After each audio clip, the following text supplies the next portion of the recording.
Question हो चुका है कि नहीं हुआ? 14 हुआ है ना?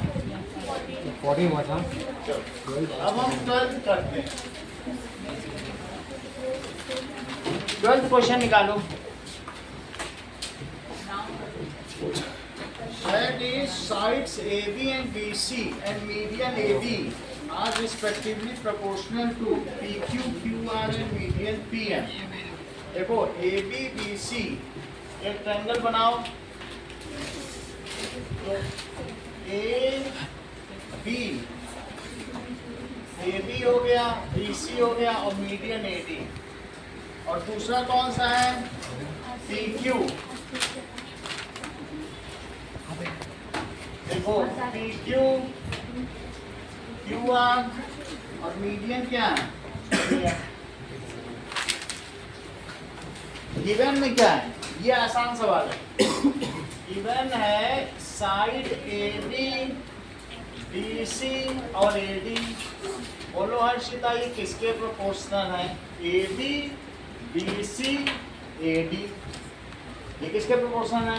PQ, QR, PM। PQ, QR और PM। अगर ऐसा हो, सही है, तो हमें क्या प्रूव करना है? Then we have to prove that triangle ABC is similar to prove triangle ABC is similar to triangle PQR। Proof देखिए अंकुर राज, हमें गिवन क्या है? ये गिवन है, तो लिखो AB by PQ is BC by QR और AD by PM। इसमें हाफ का मल्टीप्लाई करो और इसमें भी हाफ का मल्टीप्लाई करो, ऊपर नीचे, तो क्या हो जाएगा? AB by PQ is half BC और यहाँ भी क्या लिख दो? Half QR। It is AD by PM। सही है, ये तो गिवन था। अच्छा ये मुझे बताइए अंकुर राज, अगर मैं इस छोटे ट्रायंगल को लेना चाहूँ सिमिलर प्रूव करने के, तो मैं हाफ BC को क्या लिखूँ? आप BC कर लेंगे। आप बोलो वंदना। तो BD लिख दें और हाफ QR को क्या लिखें? क्यों लिख दें? ऐसा लिख दें। देखो तो that is AB by PQ, it is BD by QM, it is AD by PM। ऐसा क्यों लिखा है अंकुर राज? इसका हाफ क्या है? Correct, that is AD and PM are median. ध्यान से सुनिए अंकुर राज जो बोल रहे हैं वो दो बार फिर बोलते नहीं है। These are medians of respective sides। कितनी बात समझ आ गई? अगला स्टेप बोलो वंदना। देख लो AB by PQ is BD by QM, just half किया है, हाफ करके लिखा ही है, और AD by PM। This by this is this by this is this by this। By SSS similarity। By triple S similarity in triangle ABD and PQM। सही है। तो देखो using triple S similarity in triangle ABD and triangle PQM, तो triangle ABD अब किसके similar हो जाएगा? PQM के सिमिलर हो गया। और अगर सिमिलर हो गया तो स्नेहा बिश्नोई, क्या इनका करस्पॉन्डिंग एंगल्स, मान लो ये छोटा ट्रायंगल छोटे के सिमिलर हो गया, तो क्या इनका करस्पॉन्डिंग एंगल इक्वल हो जाएगा? तो इससे क्या पता चला? This implies angle B is equal to angle Q। क्यों हो गया? That is corresponding angles of similar triangles. अच्छा इसी के साथ ही साथ ये भी ट्रू है, इसे चेक करो अदिति भाई, एंगल तो इक्वल ही है, साथ में दिस बाय दिस और दिस बाय दिस के भी तो इक्वल है। ऐसा इक्वेशन 1 है कि नहीं? फर्दर फर्दर क्या है, A B by P Q is equals to B C by Q R, ये गिवन है। दिव्या आगे बताओ।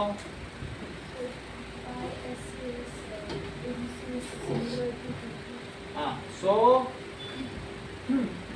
in triangle ABC and triangle PQR using SAS similarity, triangle ABC is similar to triangle PQR, hence proof। Sunil बोलो कहाँ से बताएं? आ गया? बस हमने इसका हाफ करके ये लिख दिया, तो ट्रिपल एस लगा दी। ट्रिपल एस की मदद से हमने इसको इसके इक्वल करके ये और ये तो थे ही पहले से, ऐसे एस लगा दिया। आसान चीज है ना, लेकिन 3 नंबर या 4 नंबर में आता है। अगला देखो, अगला क्वेश्चन है क्वेश्चन नंबर 16। 16th क्वेश्चन क्या कह रहा है, AD and PM are the medians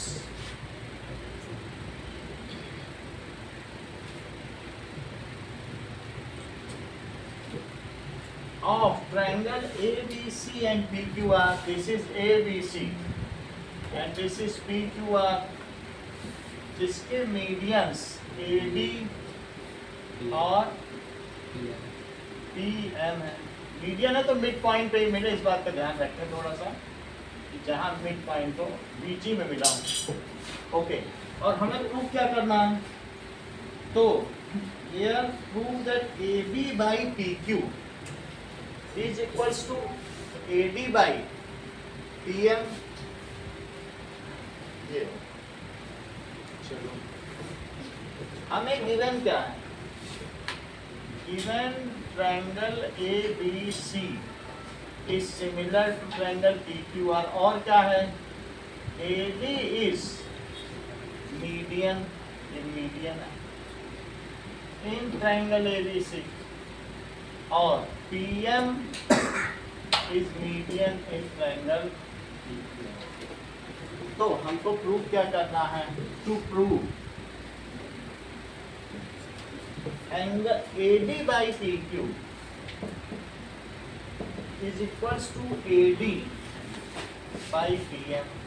हम अगर छोटे ट्रायंगल्स में सिमिलरिटी स्टेब्लिश कर दें तो बात बन जाएगी। छोटे ट्रायंगल में सिमिलरिटी स्टेब्लिश की जाती है, की जा सकती है, क्योंकि पूरा ट्रायंगल सिमिलर है, तो उसकी वजह से क्या ये एंगल इसके इक्वल हो गया, और क्या ये साइड इसके और ये साइड, पूरी साइड पूरे के हो गई। पूरे को हाफ करने में कितनी देर लगती है, हाफ आपसे मल्टीप्लाई करते ही एस बन जाएगा छोटे में, और छोटे में बन जाएगा तो that is corresponding sides of similar triangles are equal. तो अब हम क्या करेंगे, प्रूफ देखिए, इन ट्रायंगल ABC, तो ABC किसके सिमिलर है, इसका PQR के, तो एंगल B किसके इक्वल हुआ, angle Q, that is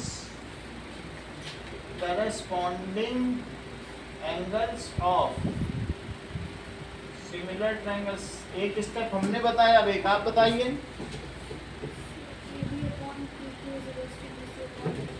AB upon PQ is equals to BC upon QR। एक स्टेप और बताइए।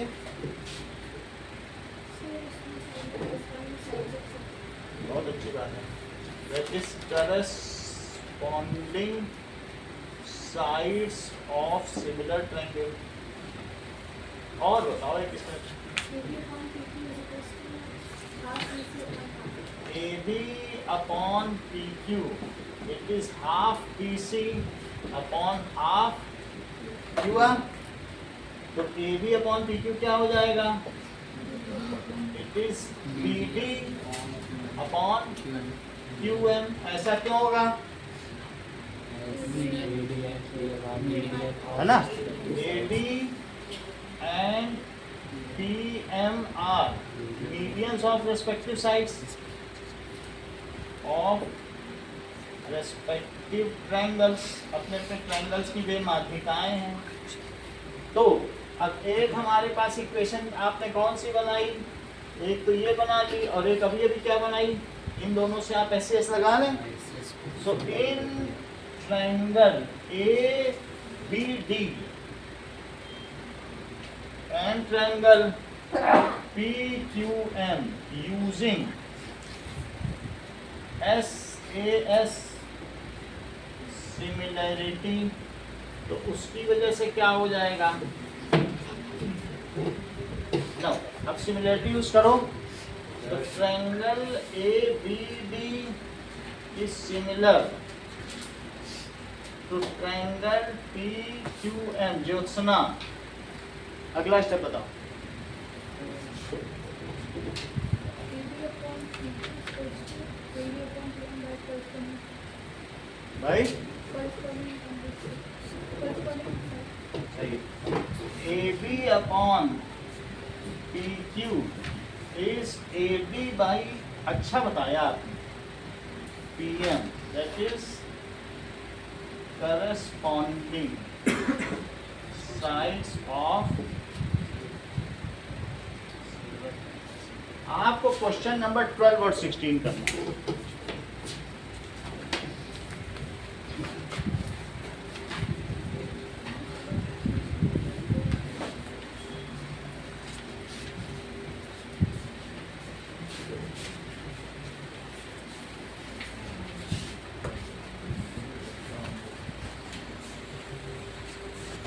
ठीक है, कोऑर्डिनेट ज्योमेट्री में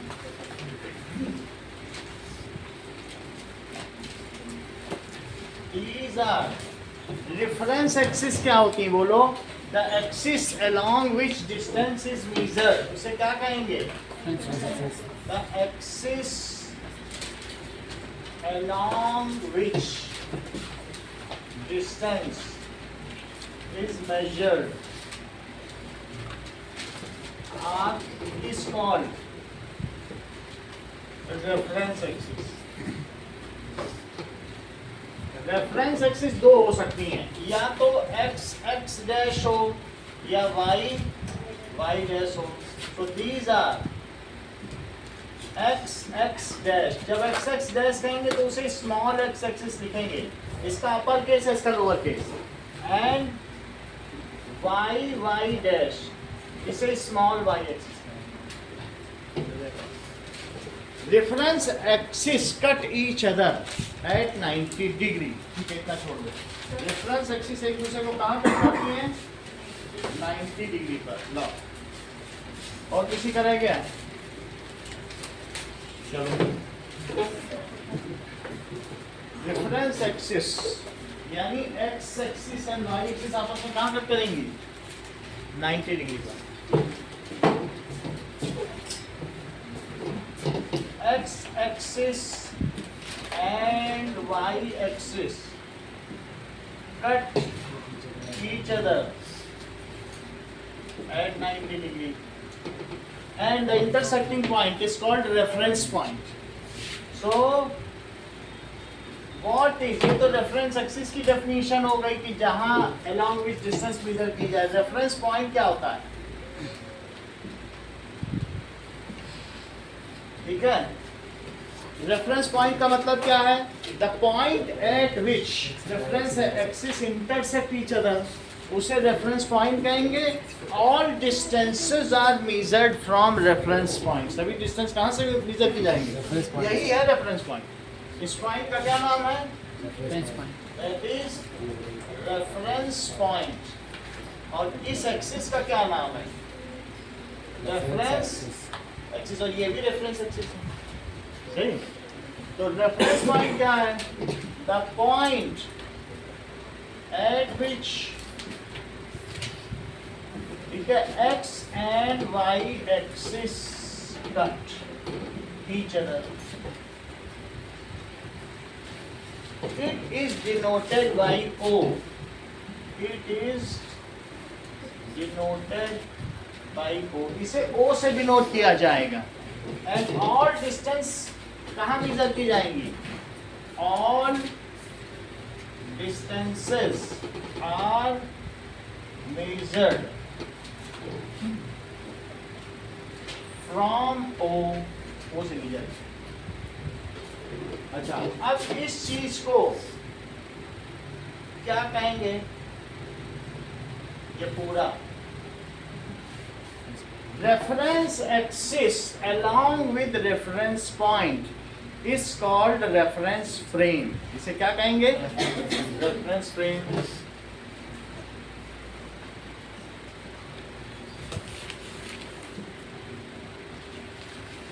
रेफरेंस एक्सिस, ये ध्यान दीजिए, एक्सिस सिंगुलर है और जब दो लिखेंगे तो एक्सेस हो जाएगा। ये सिंगुलर है और ये क्या है? तो अब एक्स एंड वाई लिखो तो एक्सेस लिख दो। क्या लिखो? एक साथ लिखो तो एक्सेस लिख देना। तो रेफरेंस एक्सिस अलोंग विद, तो मैं यहाँ एक्सेस लिख दे रहा हूँ, उसका मतलब ये कि दो एक्सिस ली गई। अलोंग विद किसके साथ ली जाए बताओ? Reference axis along with, sentence पूरा करो Ankur Raj. Reference axis along with, Reference point is called हाँ, reference. along with reference point is called reference frame. All points are located in reference frame. जितने भी points आपको locate करने हैं वो कहाँ होंगे? All points are located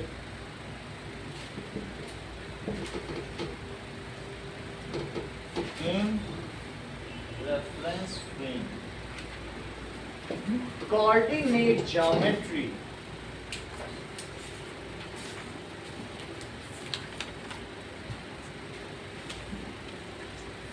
Branch of mathematics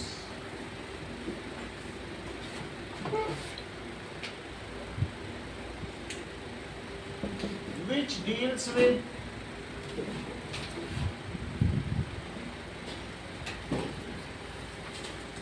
locating point।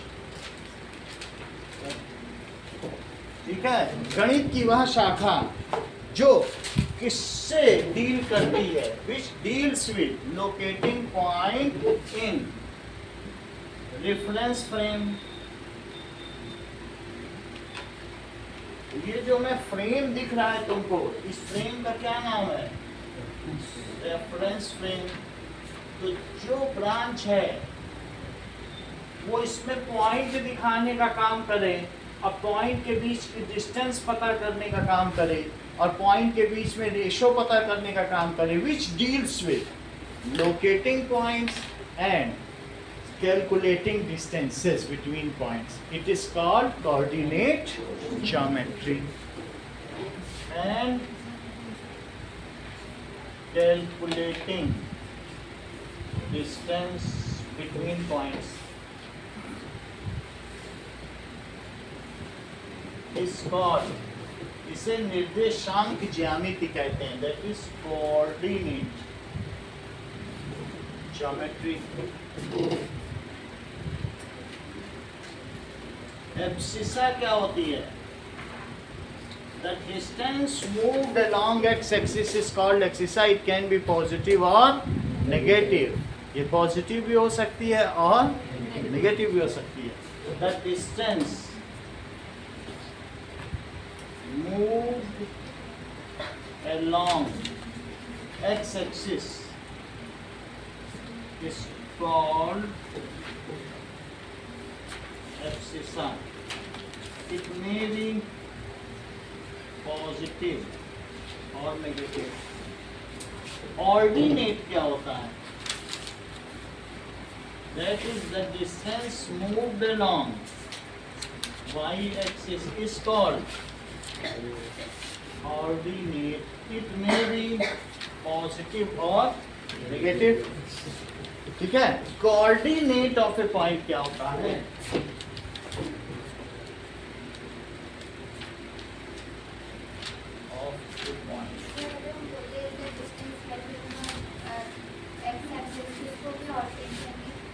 The distance from x-axis अगर ली जाए तो नहीं कहेंगे क्योंकि वो फिर निगेटिव नहीं होता है। coordinate or y वास्तव में होता क्या है कि एक्स एक्सिस से जो मेजर करेंगे, मान लो क्या डिस्टेंस, वास्तव में जब मैं वैसे डिस्टेंस बोलूँगा तो पॉजिटिव पॉजिटिव ही रह जाएंगे, और यार डिस्टेंस मूव्ड अलोंग जब मैं कह रहा हूँ तो उसमें निगेटिव आ जाए।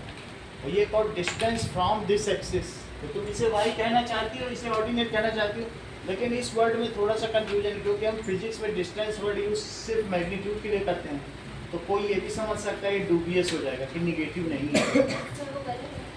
गलत हो सकता है क्योंकि हम ये कहें distance moved along x axis, moved along y, वो ज़्यादा अच्छा है। उसमें निगेटिव सबमिट हो जा रहा है, दोनों चीज़ें आ जाती हैं क्योंकि निगेटिव हो सकती है ना। अच्छा, point of coordinate of A point क्या होता है? That is pair of abscissa and ordinate written in parenthesis separated by comma is called point of coordinate and it is used to locate point in reference frame. So pair of, किसका pair बोलो? Pair of abscissa and ordinate kept in parenthesis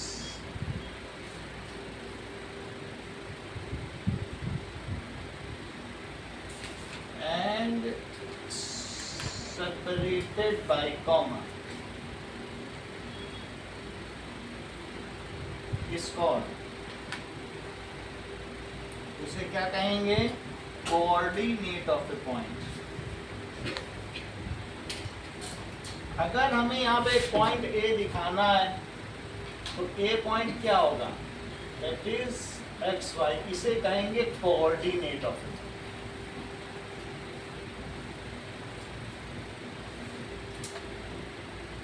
और इसको तुम P से denote कर सकते हो, तो P is equals to XY. Abscissa and ordinate separated by comma kept in parenthesis. इसको coordinate of point है। What does it mean by quadrant? चतुर्थांश से आप क्या समझते हैं?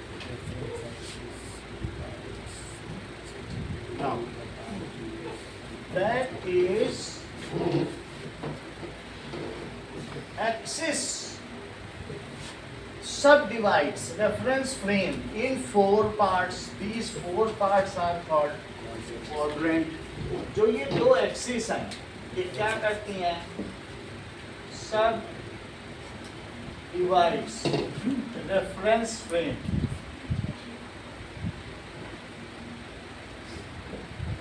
into 4 parts. ठीक है, each part को क्वाड्रेंट कहेंगे। Each part is called quadrant.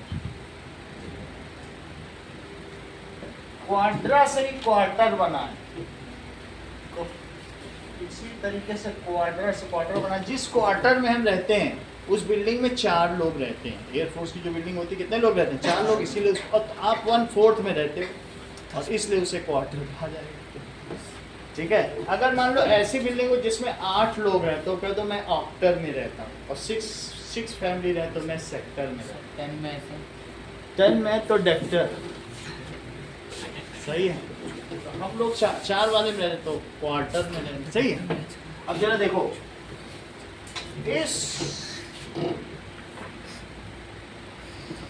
को x डैश कहेंगे और इसे क्या कहेंगे? First, second, third, fourth. जो क्वार्टर है वो एंटी क्लॉकवाइज चले जाते हैं।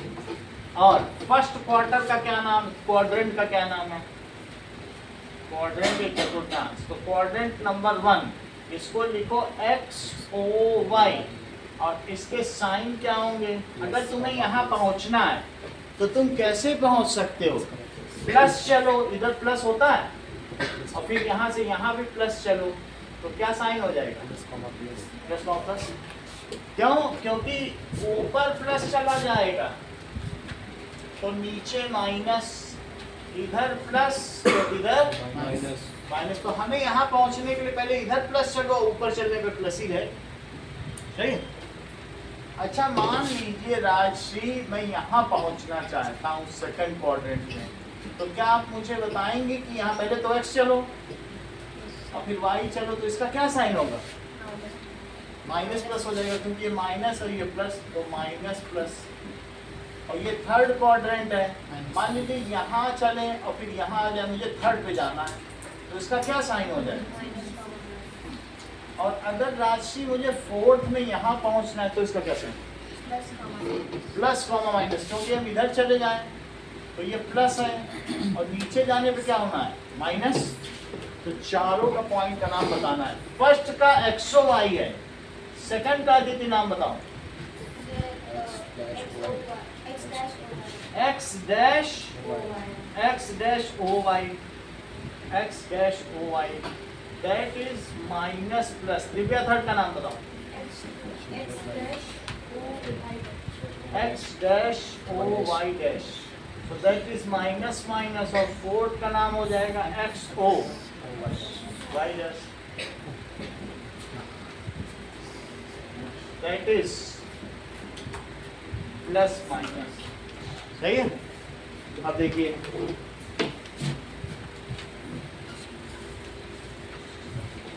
डिस्टेंस फॉर्मूला,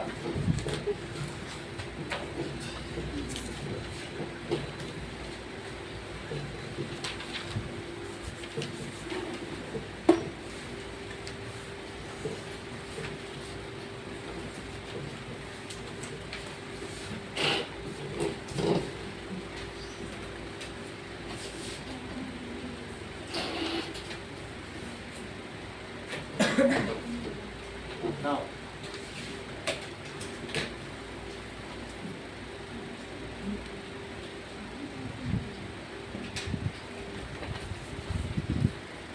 हमारे पास दो पॉइंट हैं और दो पॉइंट के बीच में हमको डिस्टेंस चाहिए। एक पॉइंट यहाँ है और एक पॉइंट यहाँ, ठीक है? अगर मान लो ये P है इसका और ये Q है और इसकी वैल्यू है x1 y1 और इसकी वैल्यू क्या है? x2 y2। तो इनके बीच की डिस्टेंस जो PQ की डिस्टेंस इसे D कहो। और ये यहाँ तुम कैसे पहुँचोगी बताओ? पहले ये कितना चली हो, ये कितना है? तो पहले तो आप यहाँ इतना चली होंगी, कितना चली होंगी बताइए? x1 चली होंगी और फिर यहाँ से ऊपर कितना चली होंगी? ये ठीक होता है। अच्छा यहाँ से इतना कितना चलोगे जब यहाँ आयोगे तब? ये कितना चलोगे ये बताओ? x2 चलोगे ना? x2 चलने के बाद अंकुर राज ये बताओ ये कितना चलेगा?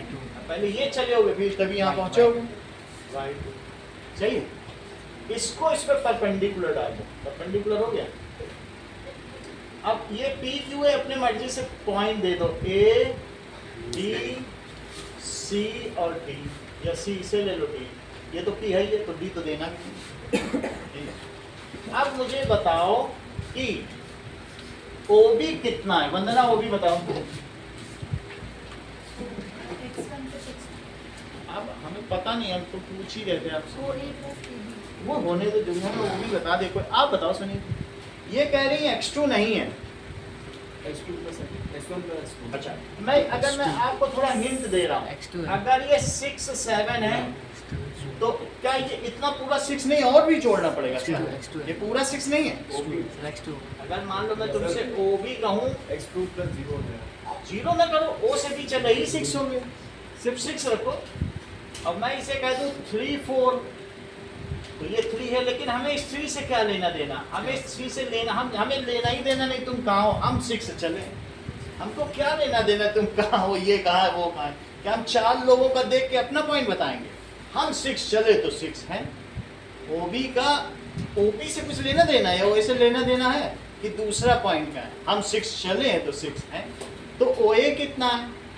अगर मान लीजिए ओ बी x2 है, x2 ही तो चले हो ना, तो ओ ए कितना बताओ? x1 चलिए तो x1, ठीक है। तो ओ ए आपने क्या बताया? x1। अब आगे की बात करो। चल ये मुझे बताओ फिर ए बी कितना है, ये तो बताओ। ये है ओ बी, ये कितना है बोलो? और ये कितना है? ओ ए। तो हमें तो यहाँ से यहाँ तक चाहिए, तो ये कैसे निकाला जाए? ओ बी में से ओ ए हटा दो तो ए बी आ जाए। सही कि नहीं? x2 minus x1 जैसे यहाँ 6 था और 6 में से 3 हटा दो तो 3 और आगे चल रही। x2 minus x1 PC that is, ये बताओ AB कितना है? x2 minus x1। Sneha Vishnu, इतना तुम्हें समझ में आया?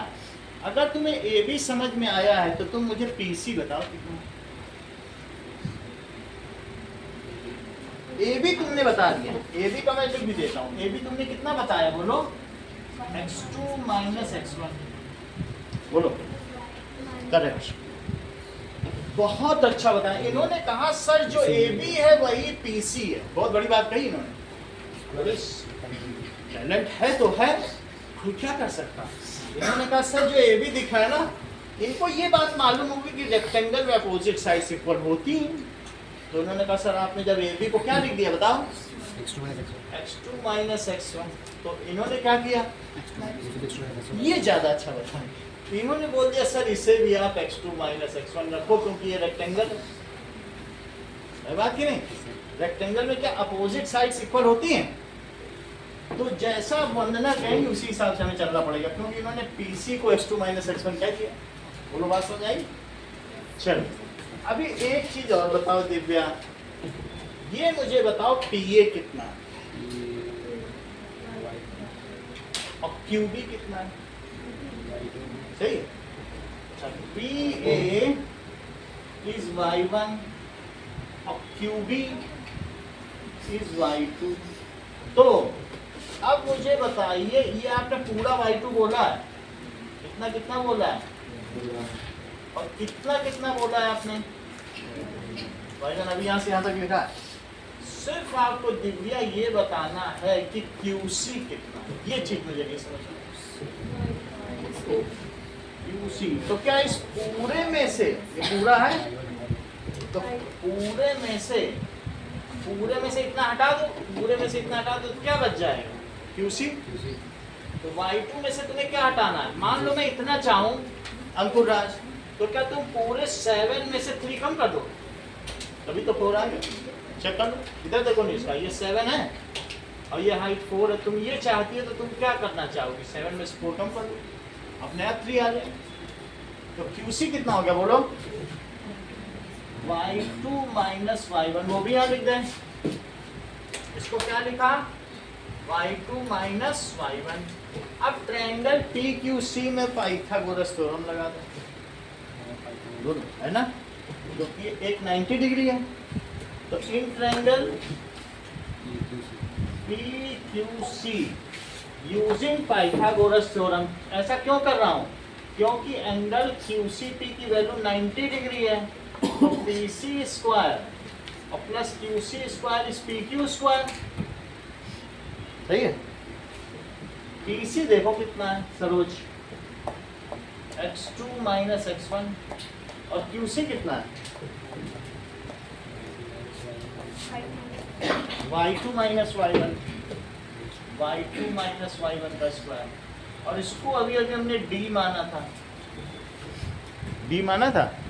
अब स्क्वायर रूट ले लो, स्क्वायर रूट ले लिया तो क्या हो जाएगा? x2 माइनस x1 का square plus y2 minus y1 इसका square and that is equals to D। इस चीज को क्या कहते हैं? It is called distance formula. Is called distance formula. देखो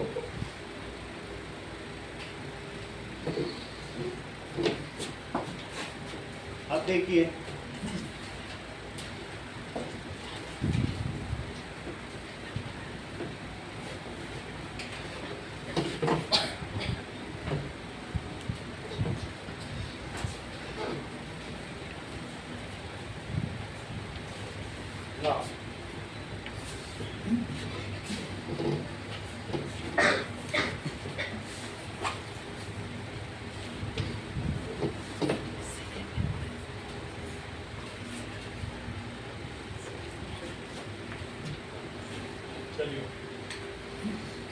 ये बताइए कि अगर ओरिजिन 0 0 है और एक पॉइंट XY है तो यहाँ से यहाँ तक की हमें डिस्टेंस चाहिए OP। तो डिस्टेंस फार्मूला लगाओ। तो फाइंड ओपी, तो ओपी को क्या लिखोगे? Root x2 minus x1 square plus y2 minus y1 square. किसी को भी 1 ले लो, किसी को भी 2, उससे कुछ इशू नहीं पड़ता। मान लो इसको मैं 2 वाला पॉइंट दे रहा हूँ, तो दिस माइनस दिस कर दो, क्योंकि अल्टीमेटली तो स्क्वायर होना है, तो आपके माइनस प्लस से कुछ नहीं होगा, सब स्क्वायर हो जाएगा।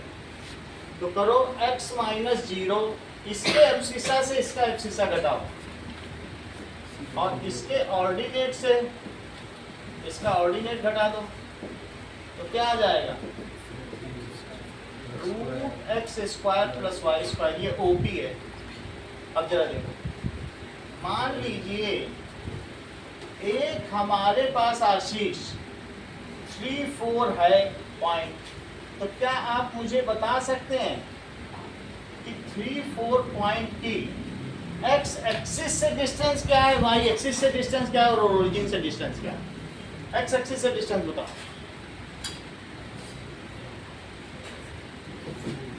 बोलो, इतना धीमे बोलो यहाँ सब। निकिता बोलो, एक्स एक्सिस से डिस्टेंस बोलो। तो बिना सोचे बोल देती है, बहुत तेज हो। तो सोचना नहीं पड़ता है निकिता को, तो उसे बता देती तुरंत। देखो 3, 4 है, 3 इधर चले, जो तुम एक्स एक्सिस पे चल रही वही एक्स एक्सिस से डिस्टेंस हो गई। जब एक्स से हटोगी तब एक्स से डिस्टेंस होगी। इस पॉइंट की एक्स एक्सिस से क्या डिस्टेंस है? चेक करो, ये कितना दूर है इससे, एक्स एक्सिस से? 4 यूनिट्स। और बोलो वाई एक्सिस से कितनी डिस्टेंस पर है? 3 यूनिट्स। और ओरिजिन से कितनी डिस्टेंस है? बोलो। सबसे पहले इन्होंने यही फार्मूला लगाया हुआ हमको कि रूट 3 स्क्वायर प्लस 4 स्क्वायर। कैसे इन्होंने इतनी जल्दी 5 बोल दिया? था समझा? ये कितना बोलो? ये 3 है, ये कितना है? 4 है। जब मैंने इनसे पूछा तो इन्होंने ये फार्मूला लगा दिया। तो ओपी के लिए क्या फार्मूला लगाया? रूट 3 स्क्वायर प्लस 4 स्क्वायर, तो कितना हो जाएगा? That is 25. That is 5. Pythagoras theorem लगा। हमें कुछ नहीं करना, ये इट इज सो पावरफुल। ये हमको एक एक्सरसाइज पूरी निकलवा देगा, इसमें इतनी पावर। हमें ज़्यादा कुछ सोचना नहीं, बस यही याद रखो। सही है? अब किसी भी हम सारे सवाल करते हैं, एक्सरसाइज में आ जाए। क्या जी? Distance formula. डिस्टेंस फार्मूला देखो, डिस्टेंस फार्मूला में अगर आपके पास एक पॉइंट यहाँ, एक पॉइंट यहाँ, और आपको इनके बीच की डिस्टेंस चाहिए, दैट इज x1 y1, और ये क्या है? x2 y2। इसको ऐसे मिला लो, सही है? ये बताओ यहाँ से यहाँ तक की डिस्टेंस कितनी है? x2। यहाँ से यहाँ तक की डिस्टेंस कितनी है? x1। तो ये कितना हुआ? सही है? इतनी पूरी डिस्टेंस कितनी है? x2 में से इतनी कम करो, x2 में से x1, ये तो x1 पता है, x2 में से x1 कम करो, कितना आया?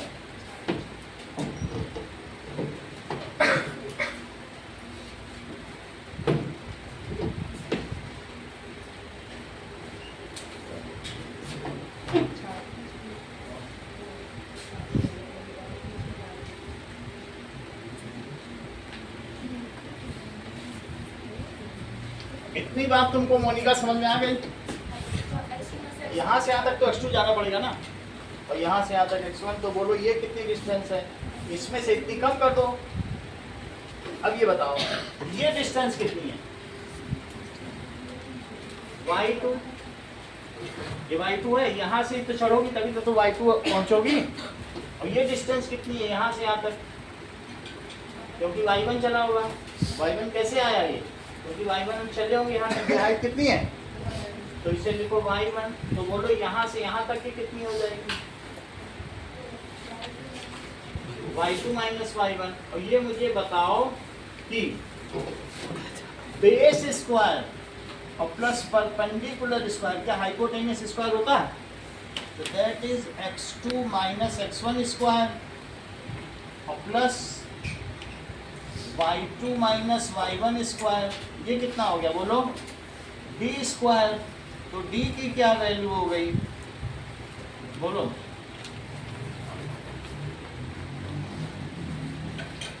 दिस इज डिस्टेंस फ्रॉम, इनके बीच की डिस्टेंस, ये दो पॉइंट है, एक पॉइंट P है और दूसरा पॉइंट क्या है, इनके बीच की डिस्टेंस। दो पॉइंट दिए रहेंगे, बस डिस्टेंस निकालनी है, सही है। एक्सरसाइज 7.1 पे आओ, पहला सवाल।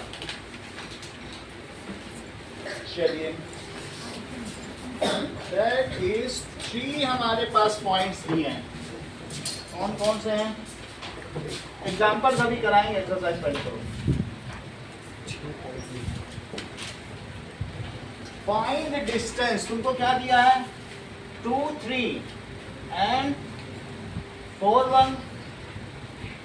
तो अगर तुम्हें डिस्टेंस फार्मूला यूज करना है निकिता, तो तुमको हर बार लिखना पड़ेगा यूजिंग डिस्टेंस फार्मूला। नहीं लिखोगे तो हाफ मार्क्स कट जाएगा। तो यहाँ क्या लिखना पड़ेगा हर बार? Using distance formula. अब देखो, तुम दिस माइनस दिस भी करोगे तो भी आंसर आ जाएगा, लेकिन हमेशा बड़े से छोटा माइनस करना, वो ज़्यादा आसान होगा। ये बड़े हैं ना पॉइंट्स, तो 4 - 2 एप्सिसा माइनस एप्सिसा, तो क्या लिखोगे बोलो? 4 - 2, और इसमें ऑर्डिनेट माइनस ऑर्डिनेट। जिसको तुम पहले ले रही हो, जिसे x2 ले रही हो, फिर वो 2 ही 2 रहेगा। दिस इज x2 - x1 और y2 - y। सही, बाद वाले को 2 ले लेना, पहले वाले को 1 ले लेना, आराम से हो जाएगा। तो क्या हो जाएगा बोलो? 1 माइनस, बोलो श्रेया, 1 माइनस, सही है, 1 - 3, y में से y को घटाओ, x में से x को घटाओ। चलो कितना आ गया? 2 स्क्वायर और -2 का स्क्वायर, तो दैट इज 4 + 4, तो √8, दैट इज 2 √2।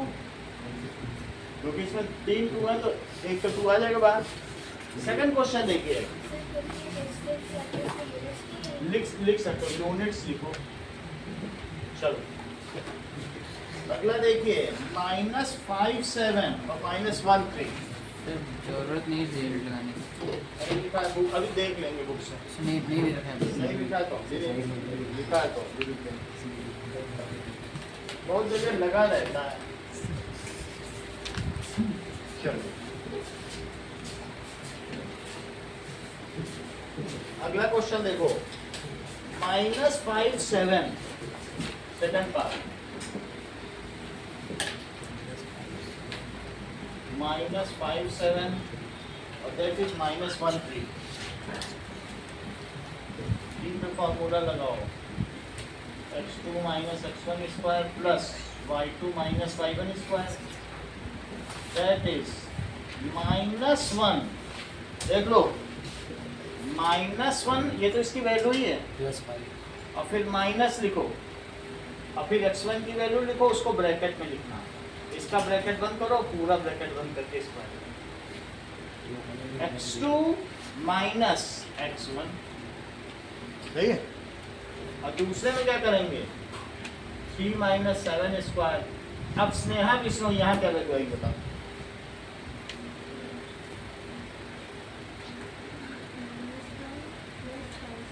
-1 + 5, अच्छा, -1 + 5 का स्क्वायर और -4 का स्क्वायर, तो रूट के अंदर क्या आ जाएगा? और -4 का स्क्वायर, दैट इज 16 प्लस 16, तो रूट 32 को इसका क्या लिखेंगे आप? 16 × 2, 16 तो एक परफेक्ट स्क्वायर है, तो बाहर आ जाए दिस मच यूनिट्स। इसी का थर्ड पार्ट देखिए, थर्ड पार्ट क्या है? Find distance between AB and -A - B। ठीक है, डिस्टेंस देखो हर्षिता, तुम्हारा मन करे तो इसे 2 ले सकते हो, कोई दिक्कत नहीं है, उससे भी हो सकता है, we are free to take, क्योंकि बाहर स्क्वायर लगा है। अब देखो, x2 - x1 का स्क्वायर, और ये क्या है? तुम्हारा मन करे इसे पहला ले लो, लिखो x2 और माइनस x1, इसे 2 ले लिया, इसे 1, कोई दिक्कत नहीं, दो पॉइंट डिस्टेंस तो बदलती नहीं और ये हमेशा पॉजिटिव आती है, डिस्टेंस कभी निगेटिव नहीं आती। तो बोलो x2 माइनस x1 करो और बोलो y2 माइनस y1 करो, तो क्या होगा b माइनस माइनस b।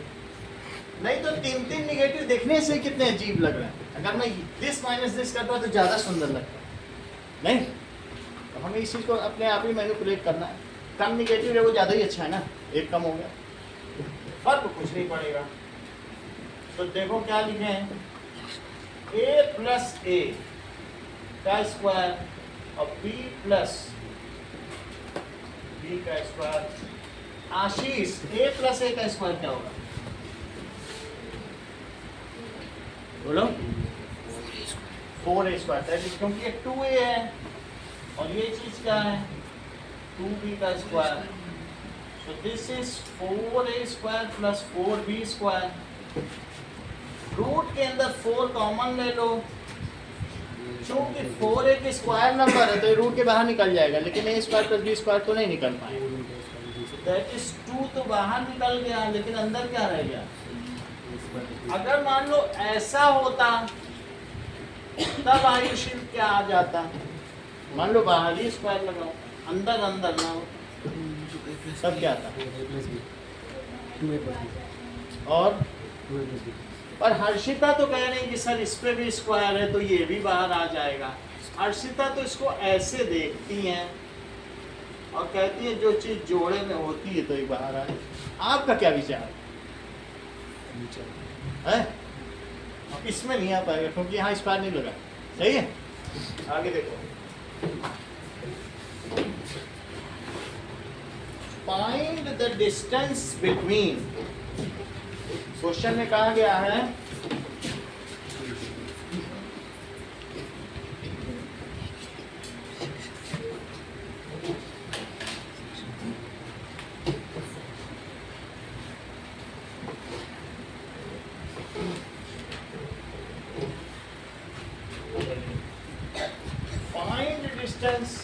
किसके किसके बीच पता करनी है। ज़्यादा आपको बनाना नहीं है कि पूरा रेफरेंस फ्रेम नहीं बनाना, अगर बनाना भी है तो 0 0 और दैट इज 36 50, कितना बनाना काफी है। अब डिस्टेंस फार्मूला लगाओ, डी का क्या फार्मूला लिख देना, distance formula x2 minus x1 square plus, जरूरी नहीं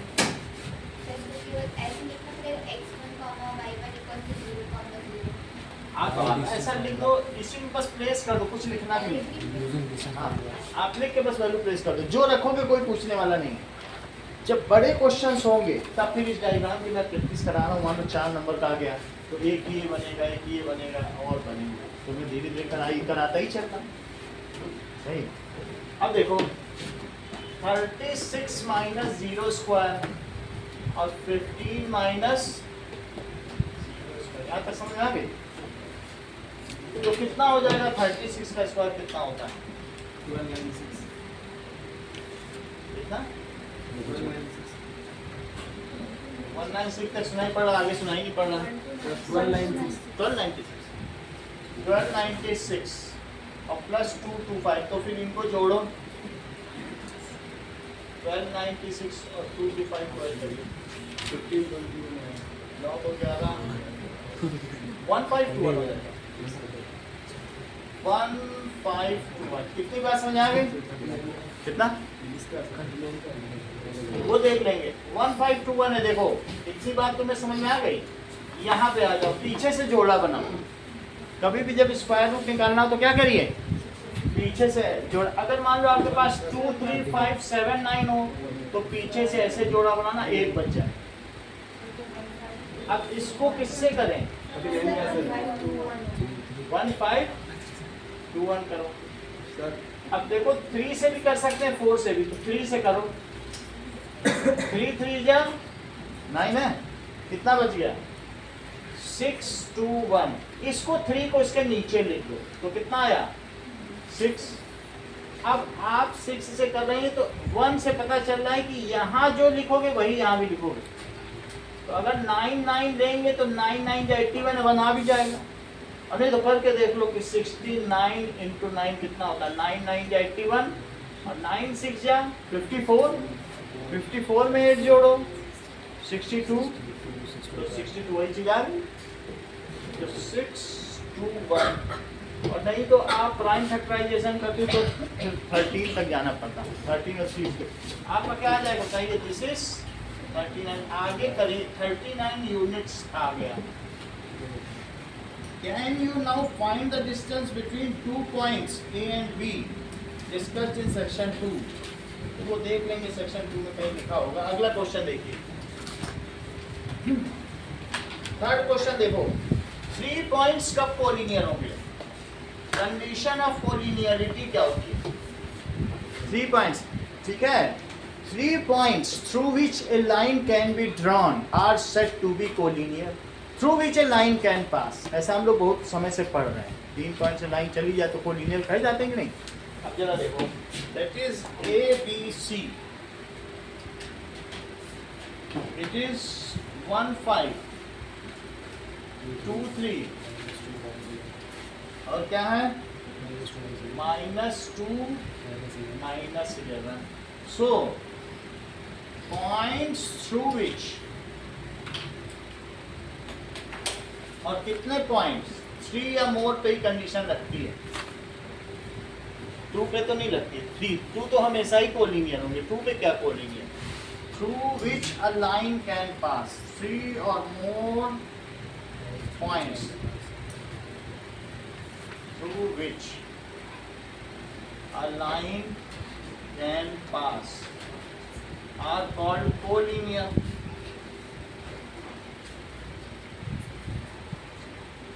And condition of collinearity क्या होगी?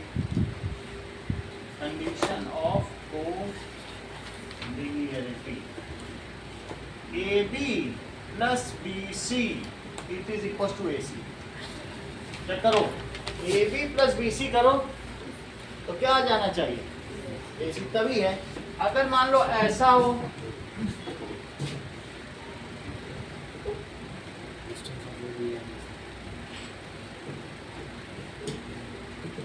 इस तरीके से हो, तो क्या तुमको लगता है कि AB और प्लस BC AC के बराबर होगा कि नहीं होगा?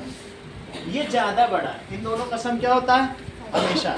तो अगर 2 का सम ज्यादा बड़ा है, AB प्लस BC ग्रेटर है AC से, तब फिर ट्रायंगल बन जाएगा। और बिल्कुल इसको बैठाने के लिए अगर तुम बैठाना ही चाहते हो तो फिर क्या होना होगा? इसको ठीक ठीक इक्वल हो जाए AB प्लस BC तभी जा सकता है। समझ आई कि नहीं? अगर 2 साइड का सम तीसरे से बड़ा है तो ट्रायंगल बनेगा। तो एक राजा था, वो बहुत कंजूस था। एक जौहरी आया उसके दरबार में, उसने उसकी वाइफ को क्या दिया? बहुत सोने की अच्छी अच्छी चीजें दी, जेवर दे दिए। तो रानी ने कहा इसको खुश करिए, इसने हमको इतना दिया। उसने कहा ठीक है, तुमको हमारे महल के पीछे 10 kilometre by 10 kilometre by 20 kilometre का ट्रायंगुलर फील्ड दिया, जाओ मौज करो। किलोमीटर में वो पीछे चला गया। रानी भी खुश, कितने दिलदार राजा, हमारे लिए कितना सोचा। जब वो पीछे 10 बाई 10 बाई 10 गया तो पता चला उसको एक लाइन दी गई है। वो बेचारा सर पीट के चला, क्योंकि 10 बाई 10 और बाई 20, तो उसके हाथ एक लाइन लगी, वो खेती करो इसी लाइन। समझ आई? तो उसको कंडीशन ऑफ कोलिनियरिटी दिखा है। अगर थोड़ा भी बड़ा होता, ये ज्यादा बड़ा होता है। आगे की बात देखें। अगला क्वेश्चन हमारा किस चीज के लिए है? ये कोलिनियर होंगे तो हमें ये पता करना पड़ेगा। पहले AB पता करो। AB के लिए क्या करेंगे? इन्हीं से पॉइंट्स लो। तो AB is equals to root x2 minus x1 square और plus y2 minus y1 square. यहाँ से देखो, किसी से भी किसी को सब्ट्रैक्ट कर सकते हैं। एब्सिसा माइनस एब्सिसा, और फिर क्या है? Ordinate minus ordinate, 3 minus 5, 3 minus 5, इसका भी स्क्वायर। तो क्या हो गया? 1 का स्क्वायर, और यहाँ क्या आया? तो 1 प्लस 4 दैट इज रूट 5। अगला देखो, अब BC निकालो। BC कैसे निकालें? एब्सिसा माइनस एब्सिसा, तुम्हारी मर्जी, तुम चाहो तो 2 माइनस ए कर सकती हो, तुम्हें क्या चीज़ सही लग रही है, क्योंकि फिर बहुत सारे निगेटिव हो जाएंगे। बाद में निगेटिव रखोगे तो अच्छा रहेगा, उससे इशू नहीं कुछ, क्योंकि स्क्वायर तो हो ही जाना है। तो आप क्या लिख लो, x2 माइनस x1 स्क्वायर और plus y2 minus y1 square, this minus this कर लो तो 2 माइनस माइनस 2 और उसका क्या कर लो स्क्वायर। चलो बात और कर लेते हैं, उससे कोई इशू नहीं है। अगर स्क्वायर हो जा रहा है तो निगेटिव आए चाहे पॉजिटिव, तुम मान लो 2 माइनस 3 करो और 3 माइनस 2 करो, माइनस का ही तो डिफरेंस आएगा और फिर उसका तो स्क्वायर ही हो जा रहा है ना। तो इसमें बहुत फ्लेक्सिबिलिटी है।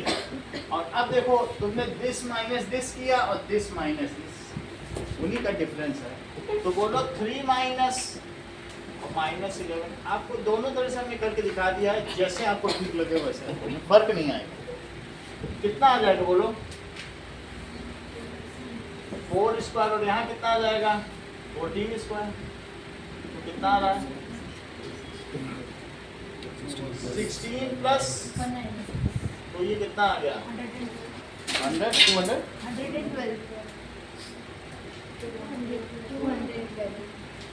212 आ गया। ठीक है, 212 को क्या लिखा जा सकता है, अब इसमें से कुछ बाहर आएगा तो 106 आ गया, फिर 2 से किया तो 53, तो रूट के अंदर 2 स्क्वायर इंटू 53 आ गया, तो कितना आ गया 2 रूट 53 यूनिट्स। अब एक AC निकालो, AB निकाला BC निकाला, क्योंकि हमारी कंडीशन ऐसी है, अगर इन दोनों का सम AC के इक्वल हो गया तो हो जाएंगी कोलिनियर। अब फाइंड करें AC के लिए क्या करेंगे, x2 minus x1 square plus y2 minus y1 square. चलो अब इनको लेना है, सही है, तो आप क्या ले लें, दिस माइनस दिस ले लें, कोई इशू नहीं है, सब सही है। That is 1 minus minus 2 square, और साथ में एब्सिसा माइनस एब्सिसा, तो क्या लोगे 5 माइनस माइनस 11 का स्क्वायर, सही है।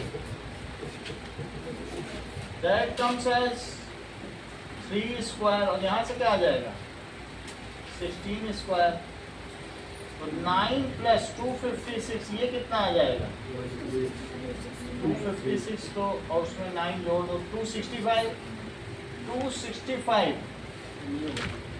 तो कुछ भी टूट सकता है, 5 से करो, दैट इज 5 5 का 53 ना, कुछ भी नहीं हो पा रहा है, 5 इंटू 53 आ रहा है, उससे क्या होगा, ना 5 बाहर निकलेगा ना 53, तो कितना आ जाएगा 265 यूनिट्स। तो आप ये देख लें कि 212 प्लस, इसको भी अब करने की ज़्यादा ज़रूरत नहीं, वैसे ही रखो।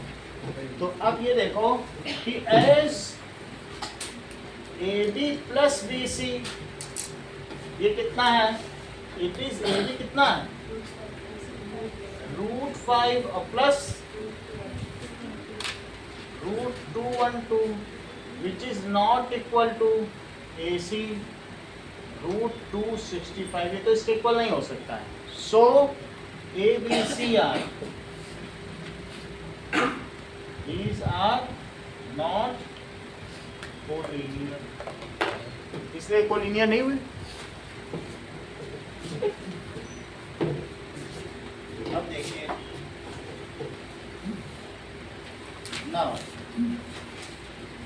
क्वेश्चन नंबर 4 में मैं थोड़ा सा हिंट दूंगा। इसमें क्या है,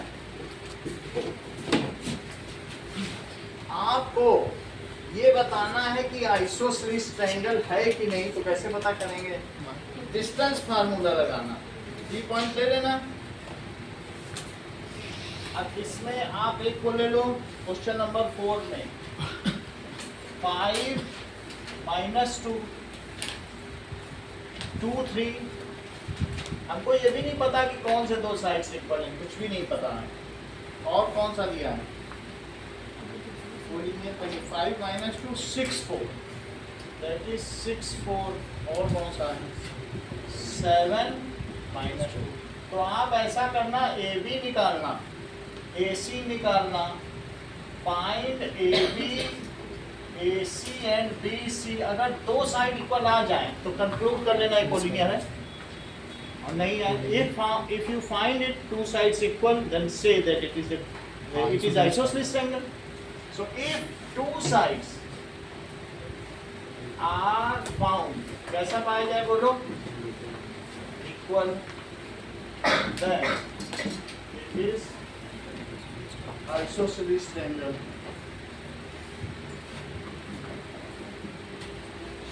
ठीक है, आगे की बात देखिए।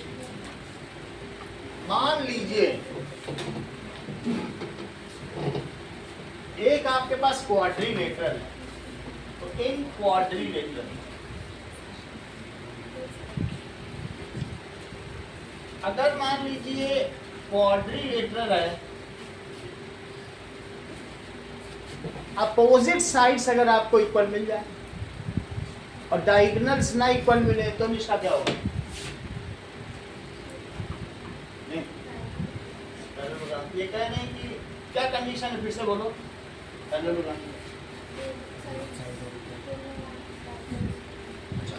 अपोजिट साइड्स इक्वल, और जो डायगोनल्स है वो कैसे हो? Unequal, not equal. तो इसके लिए आपको कितने बार डिस्टेंस फार्मूला लगाना पड़ेगा?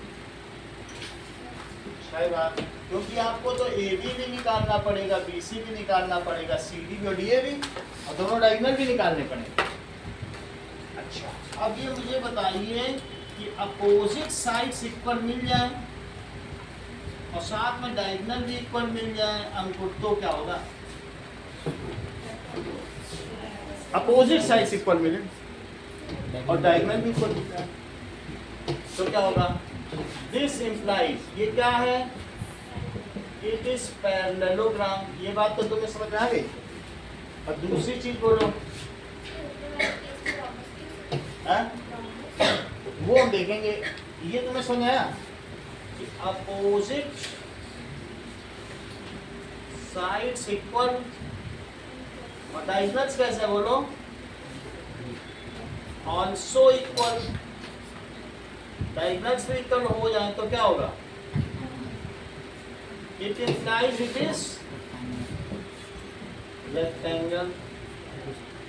और एक तीसरी चीज देखो, अगर मान लो all 4 sides equal and both the all 4 sides are equal करो।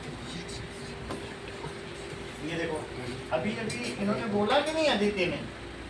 अदिति का क्या कहना है? सर अगर ऑल 4 साइड्स इक्वल हो जाए और डायगोनल ना इक्वल हो तो अदिति क्या कहती है इसको? समचतुर्भुज। डायगोनल्स इसके कभी इक्वल नहीं होंगे और सारे साइड्स क्या होंगे? ऑल साइड्स इक्वल, और जो डायगोनल्स हैं नॉट इक्वल। तो अगर ऑल साइड्स भी इक्वल हो जाएं और डायगोनल्स भी इक्वल हो जाए तो आप क्या कहेंगे? All sides equal, both diagonals equal.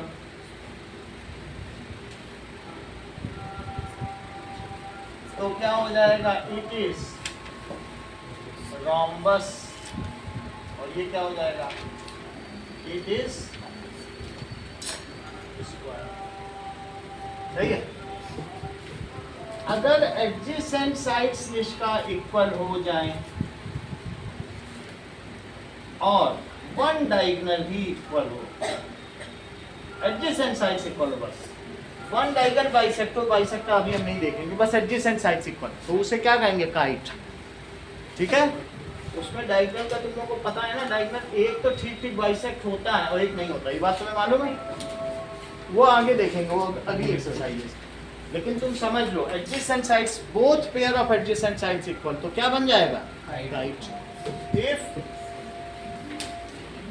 both pair of adjacent sides equal, then it it is ठीक है। अगर मान लीजिए one pair of opposite sides equal हो जाती हैं तो आइसोसेलेस ट्रेपेजियम है, वो आगे का केस है, पूछा नहीं जाएगा, कहीं कहीं दिया है ऐसा। इसे क्या कहते हैं? Isosceles trapezium.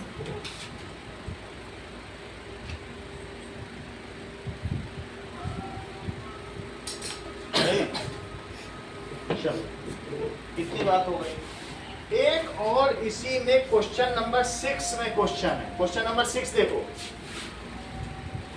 4 पॉइंट दिए हैं, ठीक है। 4 पॉइंट जब तुम इसका बी पार्ट करोगी आयुषी, तो 4 पॉइंट पूछा कौन सा क्वाड्रिलेटरल है, लेकिन जब करने जाओगे तो तुम्हें ये पता चलेगा 3 पॉइंट तो कोलिनियर ही निकल गए, इसके बी पार्ट में है ऐसा। अब तो तुम फंस जाओगी। तो ऐसी स्थिति में अगर 3 पॉइंट कोलिनियर है और चौथा यहाँ है, तो इस स्थिति में क्या कह देंगे आप? As 3 points are collinear so it can not be quadrilateral. फिर ये क्या बन जाएगा बताओ? It is a triangle. 3 point जब एक साथ ही लाई कर जाएं तो क्या तुम उसे क्वाड्रिलेटरल कहोगी? तो क्या हो जाएगा? बोलो, बात समझ आ गया इसका भी? तो 3 points are collinear, A B C, इसमें किस पे लाई कर जाएंगे? लाइज इन लाइन, लाइन पे लाई कर जाएंगे। और सो ए बी सी और D, so it is triangle. सही है। आपको क्वेश्चन नंबर 1 करना है, 3 करना है और 4 करना है। इतना काम करना है।